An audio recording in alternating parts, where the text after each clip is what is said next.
Today we'll be taking a look at the 6-inch element on this Whirlpool electric range.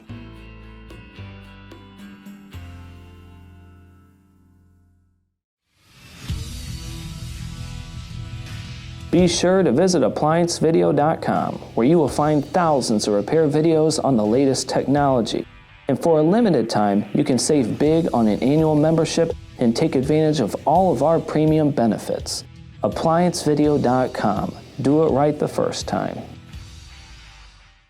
Stop. Before beginning any repair, always be sure to disconnect the power to the appliance. It is also recommended to test the outlet for the proper voltage. You will need the following tools to complete this repair. On the top here, we have 4 total coil elements. We have 2 6-inch elements as well as 2 8-inch elements. Now the element that I'm going to focus on today is going to be this 6-inch element.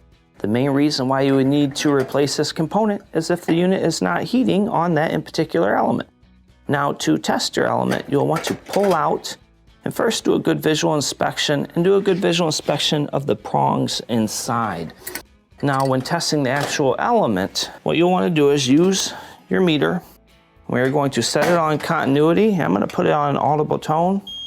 So if it has continuity, it should make a noise. Now your normal element should read anywhere from 10 to 50 ohms.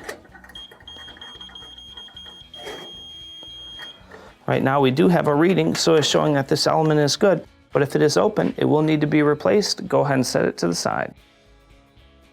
When installing a new element, first make sure this plate is lined up perfectly, and then you will gently slide the 2 prongs in the back terminals. Move the plate so that the arms can sit in, and this will complete your repair.